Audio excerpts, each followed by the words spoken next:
Hello, this is Masanori Kobayashi, Senior Research Fellow of the Sasakawa Peace Foundations based in Tokyo, Japan.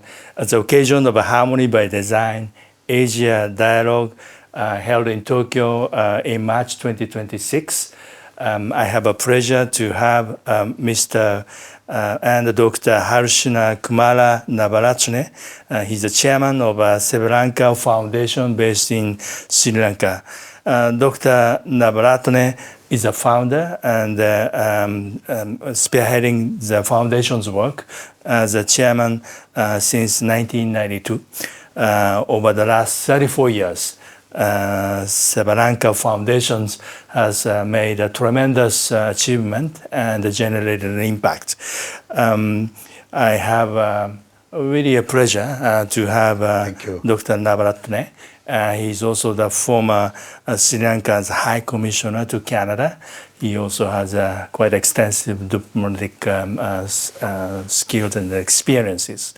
So at the outset, I just wanted to ask Dr. Navaratne kind of reflections of how you observed your participation in the Asia Dialogue Harmony by Design. I think a number of prominent political leaders have gathered for this dialogue, and I think we have really discussed a wide range of issues pertinent to East Asia or South Asia in terms of geopolitical and socio-economic issues.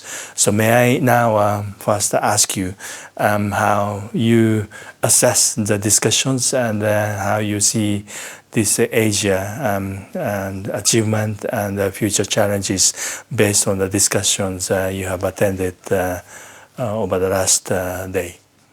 Well, I'm so happy and I have to be grateful that Mr. Sasakawa personally invited me to participate in this event, and it was such a successful event.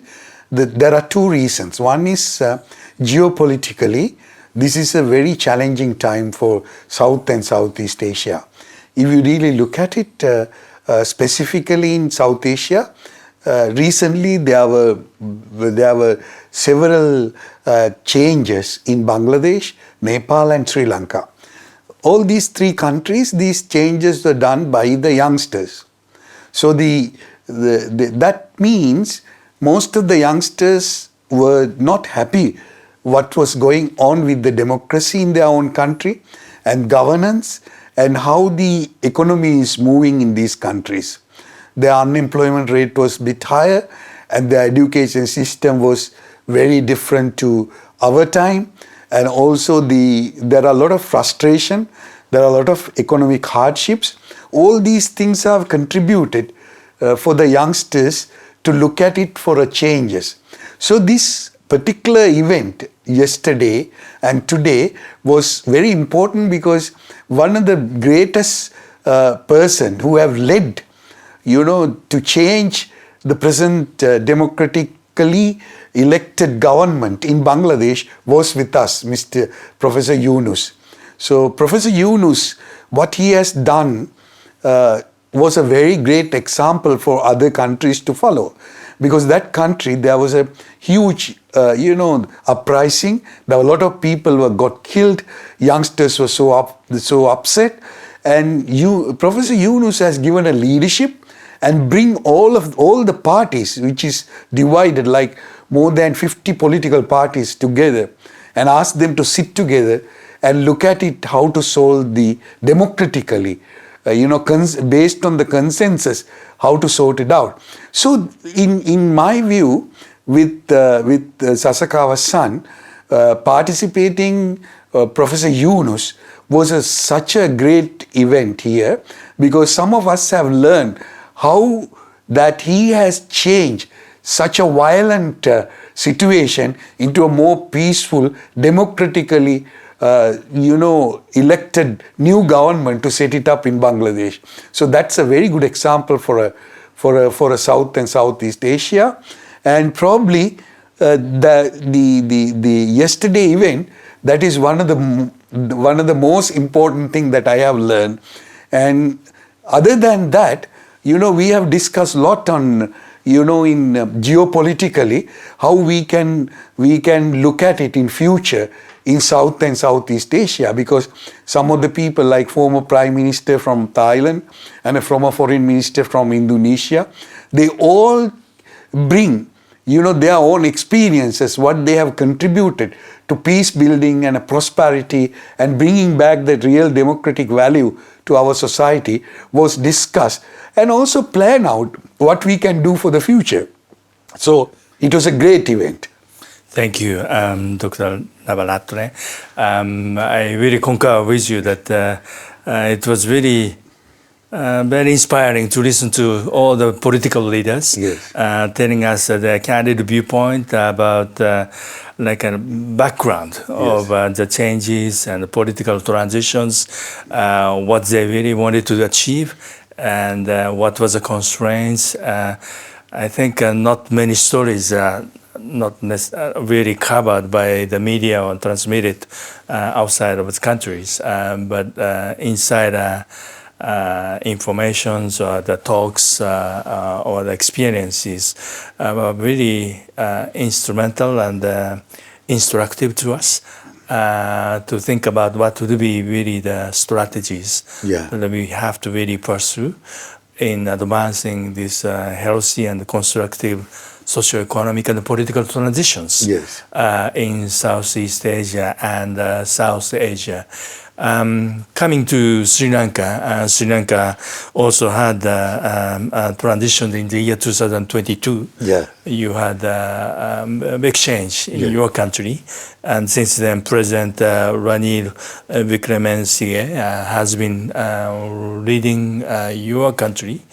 And looking back on what has happened and what Sri Lanka had to go through, can you also share with us how you saw, you mentioned this role that young people play in Bangladesh, in different countries, but in the case of Sri Lanka, how do you see the drivers for these political and socio-economic transitions in Sri Lanka? Well, it comes also from kind of a historical background. Sri Lanka has gone through 30 years of war. After the war was finished, lot of people expected the country will be changed in a positive way. And there are a lot of development when it comes to the infrastructure development. There were huge investment come from, international partners, specifically from China, from the West. This infrastructure has given Sri Lanka a very good start to have economic development. But with that, there were stories, there were suspicious by the people, by the youngsters, and there were a lot of corruptions also linked to these infrastructural development. And some of these projects were not so much contributed to the poverty of the country, bringing out of poverty, solving the employment issues. And then if you really look at it, the statistic, something like 5% of the total population is enjoying something like 40 to 50% of the country's wealth, right? So if you really look at it, so the youngsters really felt it. These benefits are not trickled down to them, and they were frustrated.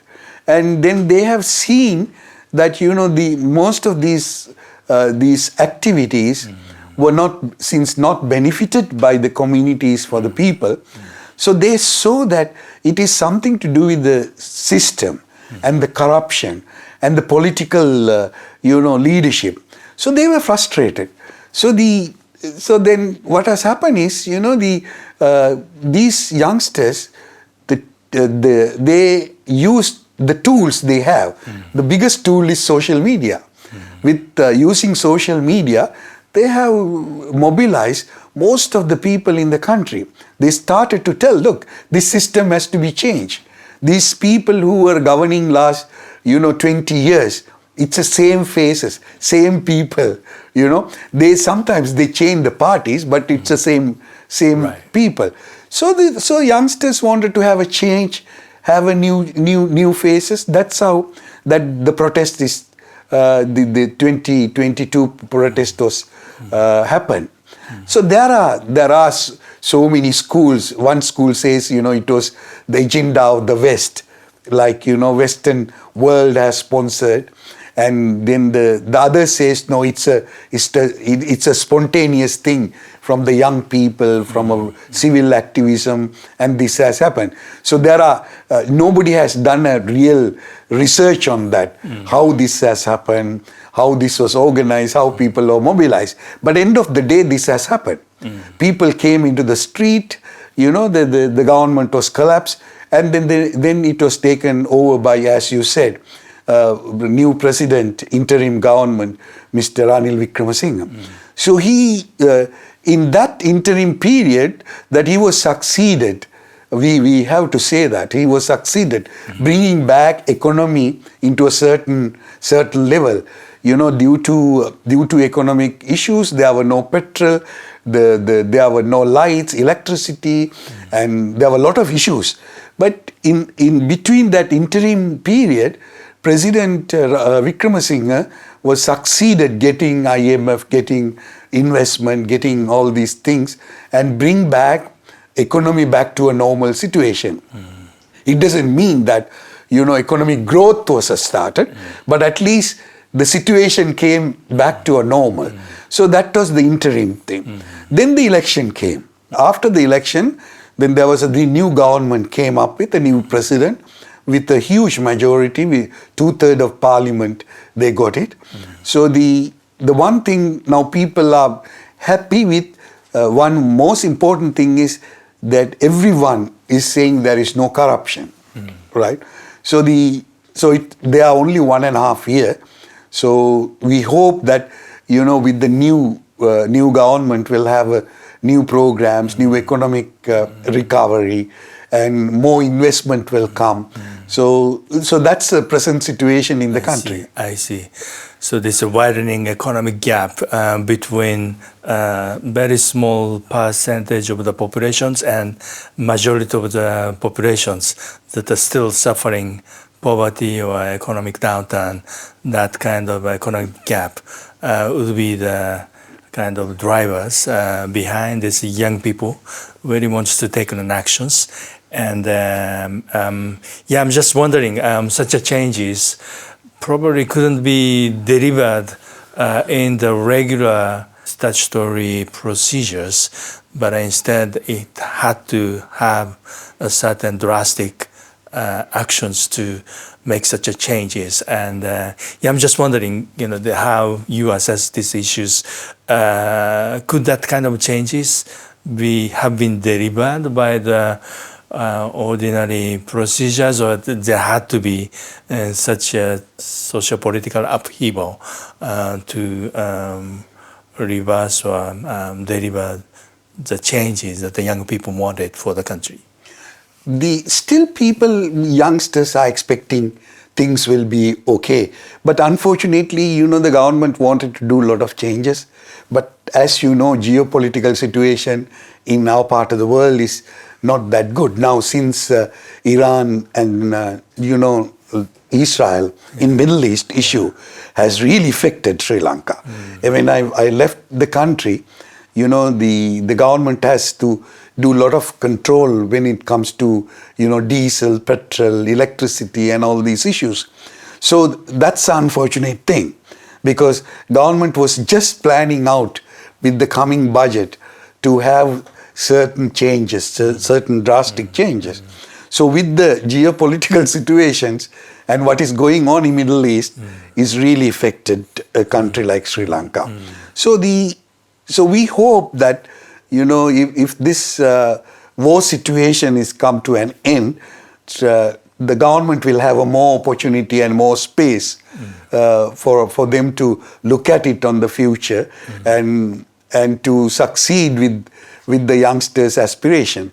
And also, if you really look at it, we are next to India. As you know, India is becoming, today is number 4th or 5th, the richest country in the world. So it's very important for us to look at it how we are going to work together with our big neighbor, because India can contribute a lot. And when we were in a most difficult time, India was contributed. India saved us. Without India, that we would have been in a really difficult time. India and Sri Lanka really share the common economic interests, and with that, Sri Lanka really need the better partnership with India as a very strategically important neighboring country to maintain and probably improve the Sri Lanka's economic situations. Very much, if you look at it, the India can contribute so much to the South Asia. Sadly, we do have a regional cooperation called SAARC. Yes. But because of the India and Pakistan issue, the SAARC is not very effective like ASEAN. If you compare with SAARC and ASEAN, ASEAN is a very effective organization. ASEAN has a very good relationship with other G7 countries. Since SAARC doesn't have that kind of effective organizational framework because of the India and Pakistan issue. So the regional cooperation is not so organized like ASEAN. In a way, if the SAARC can be effective like ASEAN, Sri Lanka and Bangladesh, Nepal, people like the other neighboring countries to India can benefit a lot. So to answer your question directly, India is a very important partner for us, for our development. We have only 22 million people. Here is a country with 1.4 billion people and almost becoming the 4th, the richest country in the world. This regional cooperation framework, you mentioned this SAARC, it's a limitation due to the geopolitical kind of conflict, but at the same time, there are a number of emerging regional institutions like Indian Ocean Pacific Rim, Indian Ocean Rim is one of the framework. G20s, I think India is also working there, and there's a BRICS also created. And this Sri Lanka also hosts this SACEP, the Collaborative Regional Environment Program. Do you see any role that the Sri Lanka can play in advancing the institutional framework for regional or sub-regional corporations that can benefit Sri Lanka? At the same time, maybe some other countries such as maybe India or Maldives or any other neighboring countries? Well, if you really look at it, the Sri Lankan geographical location, I heard more than 50% of the world shipping line is passing through Sri Lanka within 20 kilometers, right? If you look at the map, you will see it was like a highway on the sea, right? So the Sri Lanka, whenever when I was working as a High Commissioner to Canada, always they were mentioning about Sri Lankan importance of Sri Lanka when it comes to the ocean, the blue economy, right? So I really agree with you. The Sri Lanka can have a very strong role, playing very strong role, and I'm representing, of course, now a civil society, but hopefully government will decide on this and will work with the other countries, like not on India, and also the Southeast Asian countries like Indonesia, Thailand, and as you said, the BRIC countries. That there is a possibility that Sri Lanka can play a very strong role. There, I think, if you really look at it, a decade or 2 decades ago, Japan has played a very strong role when it comes to these aspects in Southeast Asia and South Asia. But yesterday also I mentioned to you all, it is very important that Japan as a country, as a government, is playing a bigger role and, becoming a facilitator. Right. So the India has under Indo-Pacific strategy, I know that India and Japan has a very good understanding. So the same umbrella, if Japan can work together with, other small countries like Sri Lanka, Nepal. Yesterday, Professor Yunus mentioned about Bangladesh, So that will be very interesting to see how Japan is making a more proactive role as a facilitator between South and Southeast Asia, activating the ASEAN and SAARC countries. Yeah, excellent. Yeah, I recall last year Japan hosted this Osaka Kansai Expo, and at that time Sri Lanka also demonstrated a number of cultural and economic characteristics to the visitors, including Japanese. And they say Sri Lanka and Japan have a lot in common in terms of topography and also cultural and the religious element as well. And I really feel that kind of friendship that the Sri Lankan people really demonstrate to Japanese.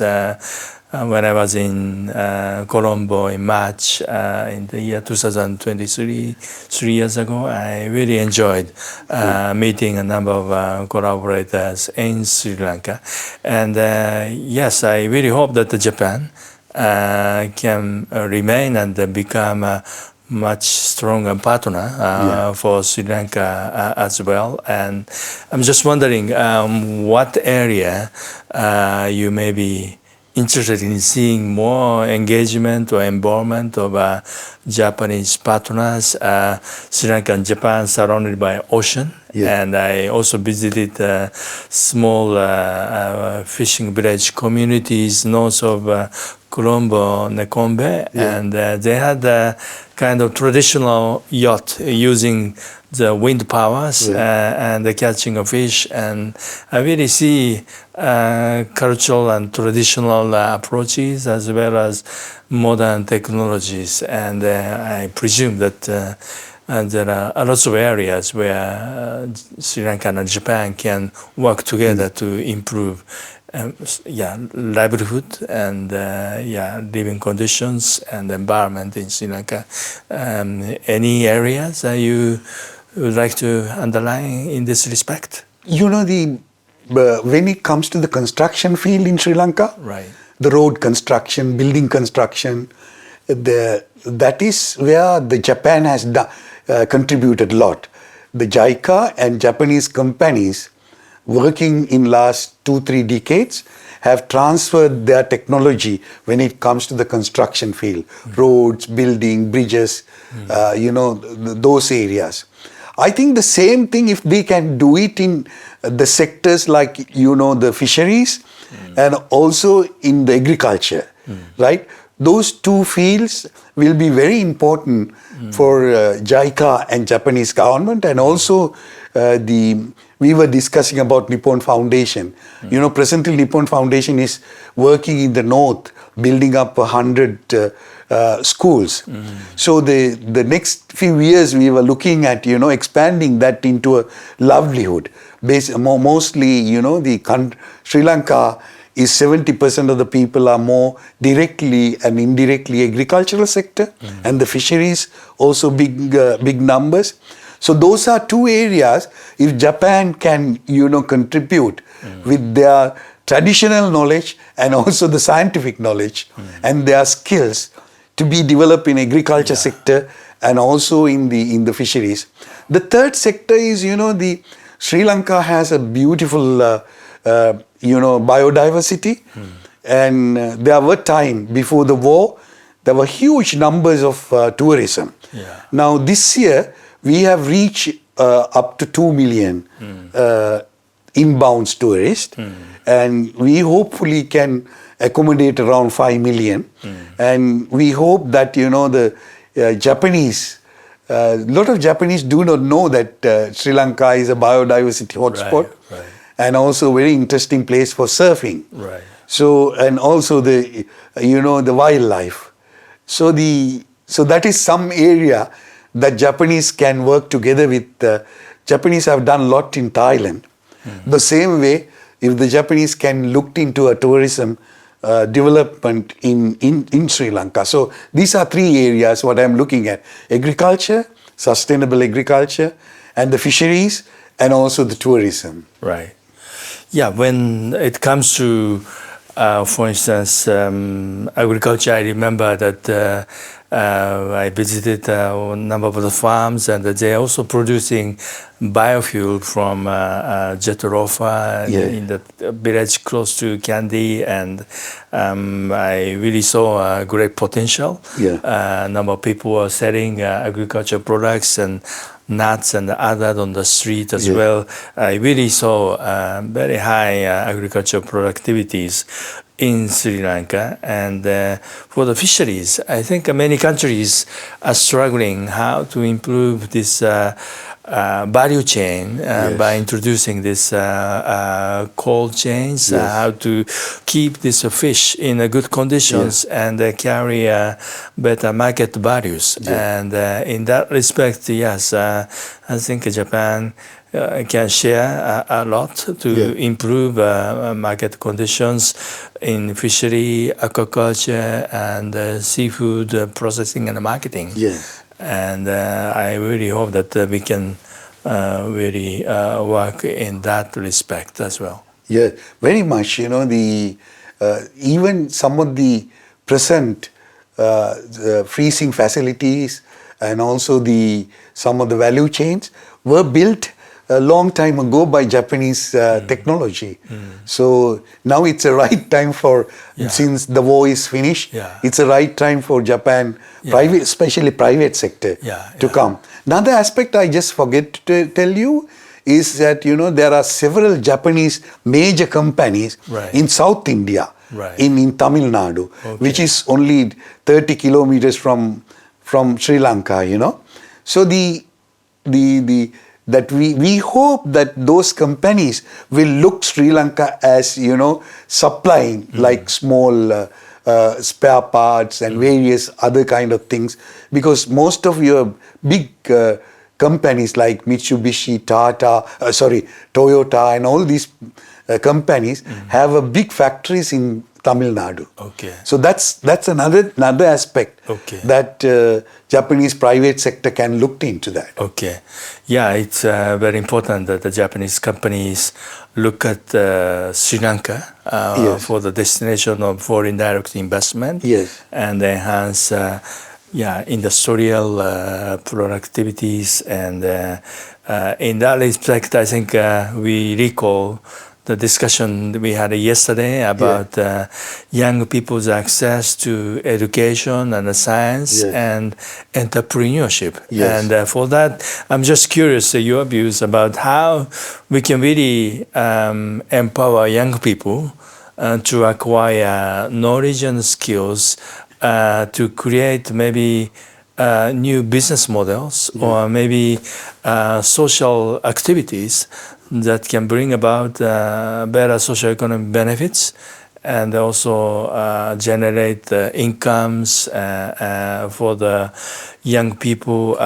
Do you see any areas or the possibility that we can work together to enhance such a human resource or leadership development for the entire entrepreneurship? When I was a youth leader in schools, in universities, they have selected young people to come to Japan. That was 1973. I was one of them. 5 of us came in a Japanese ship to stay in Japan for 1 month. Those days, out of 5 of us, I became the development worker. Other 4 of them became politicians and became ministers. So that was a very interesting thing to see. Right. Like, so nowadays, lot of youngsters who wanted to come to Japan, the sad thing is, there are companies who are charging lot of money. So there has to be a system that, either by the organizations like, civil organizations or voluntary organizations or some of the faith-based organization, if they can organize these youngsters to come here, work in the field of agriculture, Right. field of fisheries, field of technology, they work here 1 or 2 years and go back and do their own farms, own hatcheries, own poultry places, things like that. Yeah. But presently, since this was organized in such a manner where people have to pay like huge money I see. to private, traders to get a visa to come here and work, and it has become a business. Rather than what we are expecting, that people will come here and learn and then go back and bring that technology, knowledge, and whatever they have earned and start their own entrepreneurship and see that another 10, 20, 100 people work together with them. Okay. I think that needs to be, the organization like Nippon Foundation and Sasakawa Peace Foundation need to look at it this. Right. Because I heard from Thailand, I heard from this in other Nepal and various other places where traders, business brokers are bringing people and earning lot of money, and these people has to pay for all the 2 years what they have. Sometimes they mortgage their house to pay for come to Japan. Yeah. So this need to be discussed among yourself and see that there is a system that these boys come, work here and learn, get the skills and go back and use that skill to develop their own communities and have entrepreneurship and build up economy in their own country. Yeah. That is very important. Right.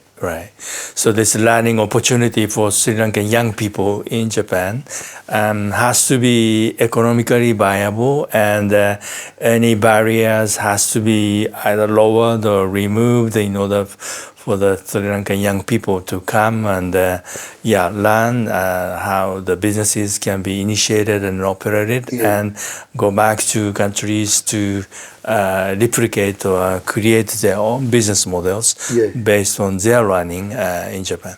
Very much. Very much. So now last few years, there was some of the farming organizations, they were asking me whether they can send their youngsters to work together with the your farmers in Japan for 1 or 2 seasons and learn about how to do your production. When you take 1 hectare of rice, your production is very high compared to ours. The technology you are using is very much because you use minimum, the machineries, but get the highest production. So if these youngsters can learn that, they can go back to their own farms and build it up. Not only their farm, but also the community and the farmer organizations. So I personally also looking at to link up some of the farming organization in Japan and also farming organization in Sri Lanka, where there can be exchanges among people to people, more than them. So your farmers will benefit because they will contribute labor, and our farmers they will learn about technology skills, and they will go back and contribute. Exactly. So that is something that if there is a exchange program between young farmers and the young farmers from Japan, will be a huge contribution. Thank you, Dr. Navaratne, for raising these issues. I think there have to be a concept that bring the passionate people in both countries to Yeah. work together to exchange Yes. these farming experiences. Yeah. And I presume that there have to be some intermediary organization or the people who can connect the two sides Yeah. to work together. And that kind of role with either your Sevalanka Foundation or our Sasakawa Peace Foundation, Nippon Foundation, or any other organization in Japan can facilitate the exchange of people and the exchange of knowledge and skills in order to better achieve sustainable agriculture or fisheries or maybe energy development, in the context of sustainable development. Well, we are very much ready to do that. If we get to know any intermediary, farm organization, fisheries cooperatives, if any intermediary organization like either Nippon Foundation or a Sasakawa Peace Foundation can get, through your social media campaign, Right. if you can link up them with us, Right. we will be very happy to do that. Okay. We have our organization and structures, and also link with the private sector and also farm organization and also the government and the regional government. So it's a very important thing, and I'm already in a discussion with the Nippon Foundation whether they can help us to link with some of those intermediary groups in Japan. Right, excellent. Yeah, I understand that your embassy of Sri Lanka in Tokyo has been really working on this, but obviously, we need more partners and collaborators to achieve such objectives or the ideas. Yes. I'm also wondering, maybe this is a good opportunity for Dr. Navaratne to tell us a bit more about the charms and attractiveness of Sri Lanka. You mentioned this tourism has to be further forged, particularly in relation with Japanese tourists. I recall my visit to Elephant Orphanage in Sri Lanka. I also recall kind of night movie sessions at the Mount Lavinia Hotel, and that was also a lovely memory. And can you tell us, what we can really look for in Sri Lanka by visiting Sri Lanka as a tourist as well? Well, when it comes to the traditions, the Japanese traditions and our traditions are very much linked. Probably with Buddhist culture, Buddhist philosophy, and temples relationship. And before war, there was a lot of relationship between the Buddhist temples in Kyoto and Buddhist temples in Kandy. There were very strong relationships. So that is one area where cultural tourism, because some of the very old cities are very important for a lot of Buddhist pilgrims. That is one aspect. Second aspect, I told you that we have beautiful beaches, right? The Lonely Planet has mentioned there were 10 best beaches in the world. Out of that, 2 are in Sri Lanka. And then there was, if you look at it about the surfing, the world surfing map, you will see there are 3 best spots out of 20 best the surfing places. Okay. So then the biodiversity, when it comes to the rainforest, we have one of the best rainforest. Then the tea gardens, right? So if you really look at it, it's a mixture. Yeah. The sea and the beaches and the biodiversity, wildlife and the tradition, it's a mix. So it will be a great place for a tourism. Okay. So that's something that we really need to work together with the Japanese, tourism groups. Okay. So we really have to revitalize the Japanese tourism to Sri Lanka, and I think we are recalling number of elements in Sri Lanka. Yes, the best tea we taste in Japan or elsewhere are always from Sri Lanka as well. And so that's one of the example how Sri Lanka is so rich in terms of culture, culinary cultures,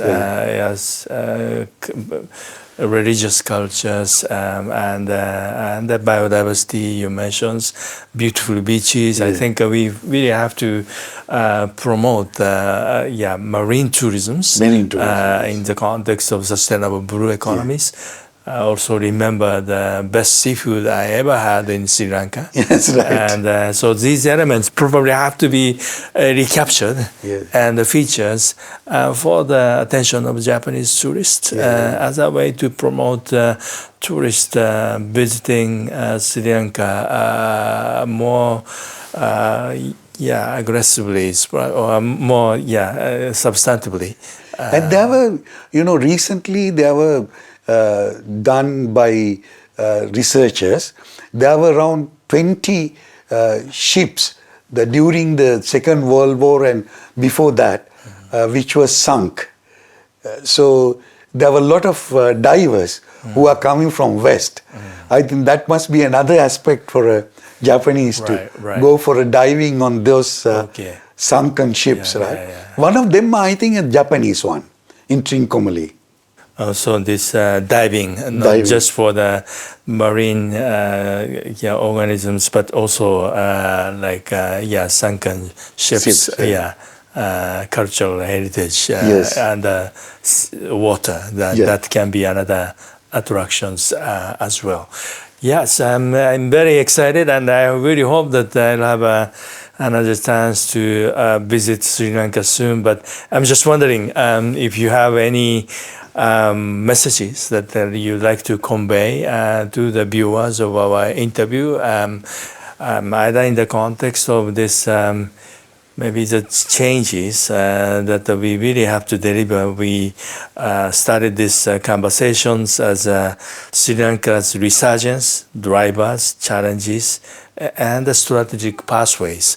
And in that context, I'm just wondering whether you have any messages that you'd like to convey to the viewers of our conversation. Well, I'm happy to be here because it's a 40th anniversary of Sasakawa Peace Foundation.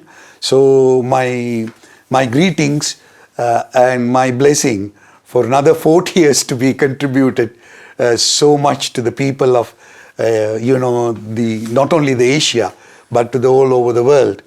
And my message to Japanese people is we hope that people to people strength and the relationship, brotherhood will be developed in not only Sri Lanka, but also the South and Southeast Asia, and Japan will have a much bigger role in coming years to see that peace and the prosperity will be there with our people. So we really wanted to see Japan and Sri Lanka has a people-to-people relationship and the brotherhood. Okay, excellent. I really hope that based on lots of things in common between Sri Lanka and Japan, Japan can be more visible and more proactively engaged in Sri Lanka. And at the same time, we really promote the partnership between two countries for achieving sustainable development in your countries as well as in the region of South Asia and around the world. So I really thank Dr. Harsha Kumara Navaratne, the chairman of the Sevalanka Foundations. You have given us a number of inspirational ideas, and I am very impressed with your compassion to promote friendship and partnership between Sri Lanka and Japan. And I really hope that the Sasakawa Peace Foundation, together with the Nippon Foundation, work closer with Sevalanka Foundations to contribute to the sustainable development in Sri Lanka, East Asia, South Asia, and at the global level. I really thank you for your wonderful conversations. So happy to be with you. Thank you.